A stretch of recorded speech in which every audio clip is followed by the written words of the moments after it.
Did you know that Chicken McNuggets come in 4 shapes? The boot, the bell, and the bow tie. Oh, yeah, and the ball. Yeah, shapes aren't random.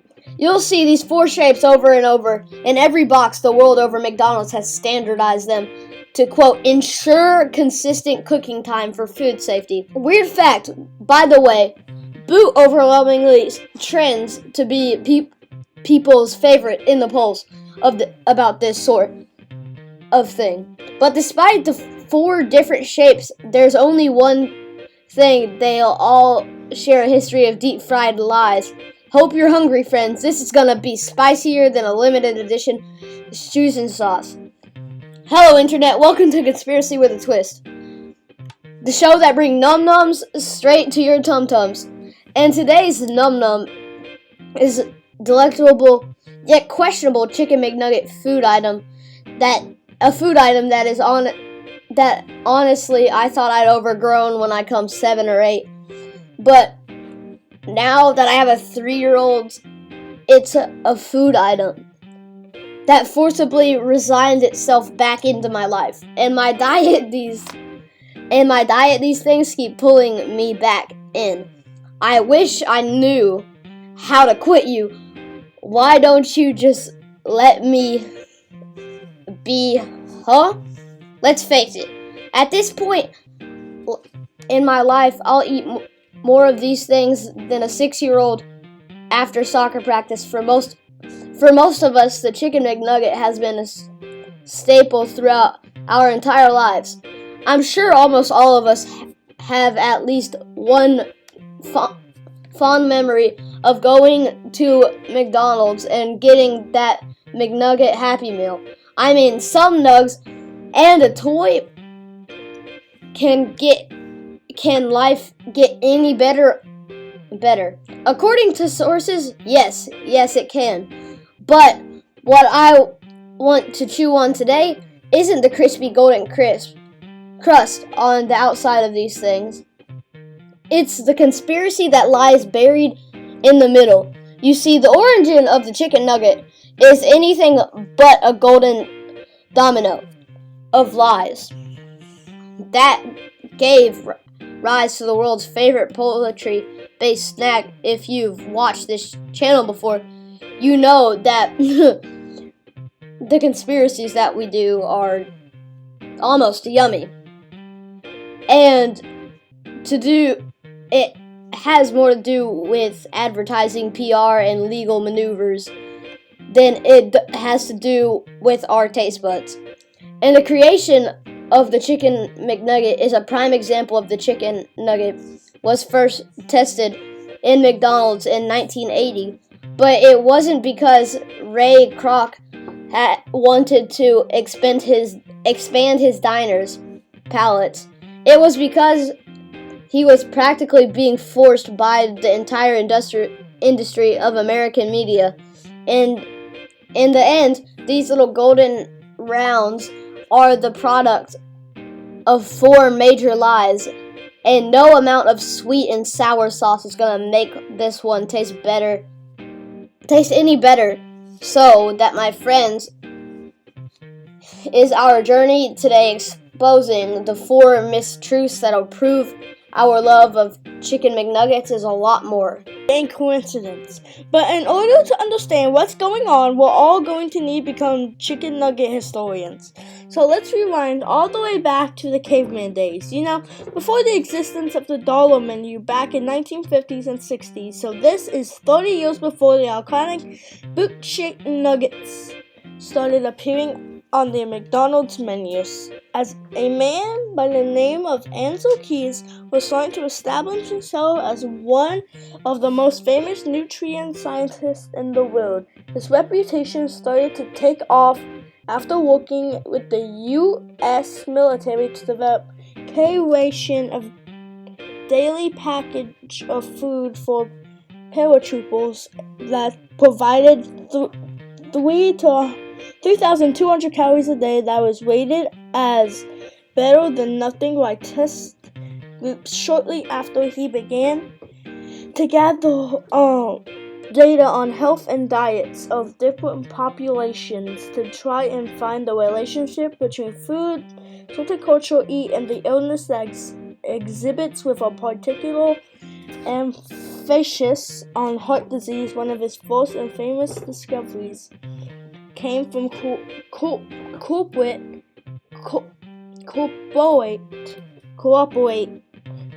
executives living in Minnesota. He saw that they were dying of heart disease as much higher rates despite some of the best fed people in the world. On the other end, over in post-World War II Europe, despite reduced food supplies, cardiovascular disease rates had decreased sharply. This led Keyes to determine that diet was actually a big factor with heart health. Eventually, he concluded that the high in milk, high in red meat diet of the Minnesota businessman resulted in heightened cholesterol levels and ultimately high risk of death by heart disease. From there, he turned his attention globally. He knows that anywhere in the world, southern Italy had the highest concentration of centurion people living to be 100. He hypnotized that their long had something to do with the low cholesterol food that they would eat. As such, he started preaching the good word of low meat diet was high in grain and olive oil, something he would eventually brand as the Mediterranean diet. Eventually, he would launch the famous 7-country studies, a longitudinal study, which means he had a long one where he followed 12,763 males across the 7 different countries over the course of 50 years. In an effort to see how diets affect heart health, and time and time again, his work would become back to his cholesterol. High cholesterol was causing heart disease and killing people. Answers finding, especially the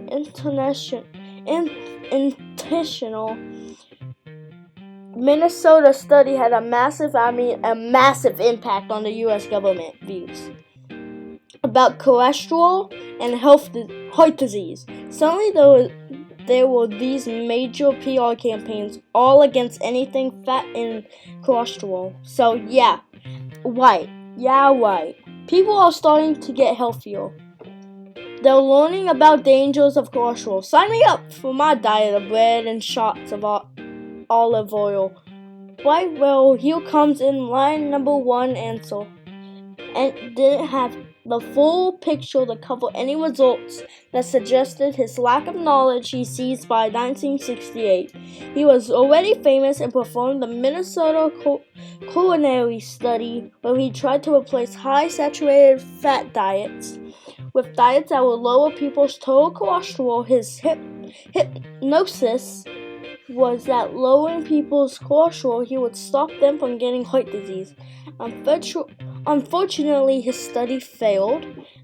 It concluded the quote replacement of saturated fat in the diet effectively lowers serum cholesterol but does not translate to a lower risk of death from coronary heart disease. In the patients in the study had lowered cholesterol, sure, but they were still dying of heart disease at the same rate. This study would go mysteriously unpublished. Can't imagine why he wouldn't publish research that directly disproved his entire professional platform. Must have gotten lost on his desk or something. Honestly, we only know about the existence of the study because the results were discovered in 2013, over 50 years later. Turns out, Keyes had discovered cholesterol, but he had no idea about the differences between good and bad cholesterol, and he didn't want to telegraph that out into the world. He also wasn't taking it into account other lifestyle factors, like the fact that the Minnesota corporate executives were sedentary, drank heavily, and were almost all smokers, of which had been shown to cause heart disease. Science is kind of tricky that way. It's almost like sharing all of the information both for and against your hypotheses is important for the education of the masses. But nah, screw that. I've got a brand to maintain. And by that point, it was just too late.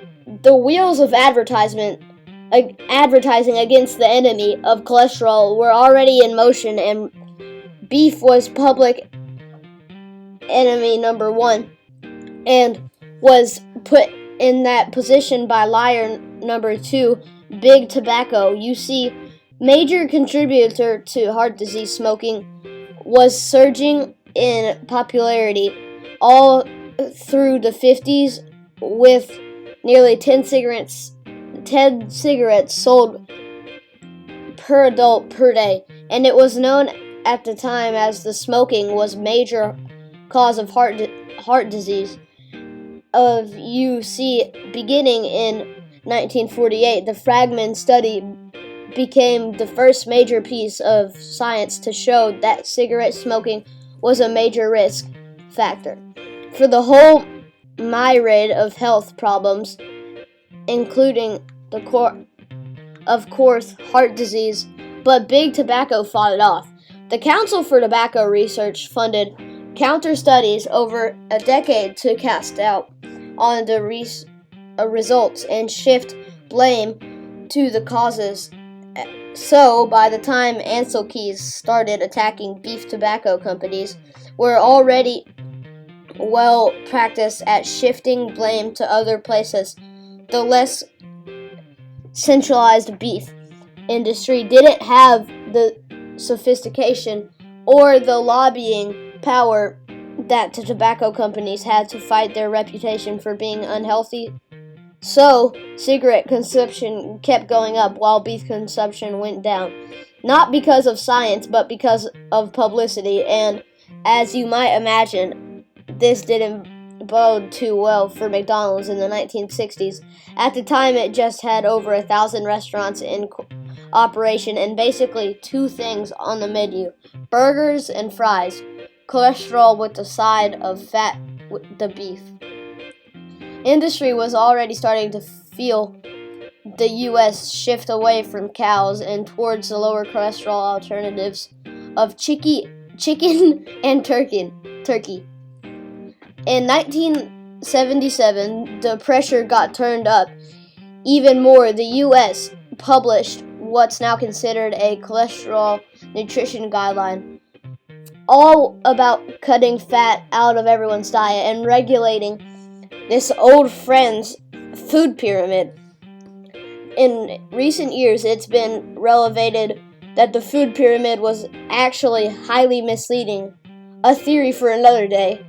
To be sure, about the time, this was the guidance that everyone followed, and it had a huge impact on the food market, which was now being strongly forced to shift, while meat, such as chicken, as the alternative protein to fatty beef. And looking back at McDonald's, they're over here for the last decade like Jordan Pele, sweat and profusely trying to figure out what to do. How about line number 3, steal someone's receipt? In 1963, a man named Robert Baker came up with a receipt for a little something called chicken stick. Yeah, it's not very appealing sounding name, but that's because the dude was a scientist, not some sort of marketing genius. Robert Baker was a professional of poultry science, yep, real thing, from Cornell University, and it's responsible for more than 40 different poultry products, ranging from chicken nuggets to turkey burgers. This guy was so prolific that it came to cooking boiled meat that he was inducted to American Poultry Hall of Fame. Also, apparently a real thing, God bless you, Robert Baker. He didn't patent his chicken stick right away, so McDonald's was able to sweep it and take credit for his invention, including his whole method for making the method involves taking finely chopped white chicken meat, skin, and spices, as well as maybe some breading in to bind it, grinding it up a regular consistently, blending it twice, then flash freeze it into bind. Everything together real well at the time of the cooking. It's deep fried and fat directly out of the freezer and served. Thus the chicken nugget was born. And with it, McDonald's finally had its menu of healthier, lower cholesterol alternatives to burgers right or wrong. On so many levels, so wrong that's actually line number 4, while McDonald's absolutely met the letter of what the media was pushing towards. Serving lean, white meat in their restaurants, they managed to skirt around the intention of creating a healthier alternative to hamburgers. Let's just compare the nutrient facts. McDonald's hamburgers to McDonald's 6-piece chicken nugget, which both conveniently have the same calories count, 250. Thereby, this makes a fair comparison. Total fat in the burger, 9 grams. Total fat in the chicken nugget, 15. Total saturation fat, the burger, 3.5 grams. Nuggets, 2.5 grams, which guess is 1 gram win for upending the entire American beef industry. But let's look at this thing that drove the controversy in the first place. Cholesterol, McDonald's handles 30 milligrams, McDonald's chicken nuggets 40. A hamburger actually has 25 less cholesterol than the chicken nugget, even though the entire intervention of the nugget was driven by American obsession with lower their cholesterol in 1970. McDonald's effectively made a less healthier alternative to a hamburger in the response to a public demand for a healthier alternative to a hamburger. They had 100% got away with it. I mean, there's a reason chicken nuggets are mainstay of McDonald's menu around the world. These things are delicious, and the reason they're delicious, maybe because they're kind of bad for you. All that said, if you think this episode is putting me on a poor beef moment, well, I'm a secret member of a big beef, which ironically has adopted some of Big Tobacco's old playbooks in recent years. I'm not. I do love a great steak as much as the guy, but my next year's resolution is to eat healthier, just like the next big guy in research for healthier lifestyles choice in 2022. I did find out something in a fun twist at Ansel Key. He might have been onto something. He did in fact live to be 100, so minus the completely identical cover-up of his. There's evidence that the Mediterranean diet is a good one for lots of other reasons. Just, not preventing heart attacks, and even though we know that the Mediterranean diet isn't the end all be all of nutrition situations, it doesn't mean that the beef off the chopping block. Either the World Health Organization recently declared red meat as a citric acid, or something that causes cancer, and there's been a big emphasis on its potential environmental concerns as well, so there's plenty still left here to debate. All that said, whatever your path is to healthy may be in 2023, remember that the food you're choosing is often dedicated by the advertising that you see, not the righteous or rigorous scientific studies that we're all clearing the reading. We all probably should be reading, to be honest. If you want to actually know what's healthy, read the nutrition facts to decide if that the incredibly deep fried chicken actually better for you than the filet mignon, or you could always make your New Year's resolution subscribing to this channel, and I'm here to do all that research for your digest and it down into a nice tasty bite. And if you'll excuse me, this episode's made me incredibly hungry, so I'm gonna go grab a burger. Maybe like a turkey burger or something. Always remember, it's all just a theory, a food theory. Bon appetit. Hit that subscribe button. If you enjoyed the podcast, please leave a like, and Subscribe. like we said before, please don't mind to hit that subscribe button. Bye. See ya.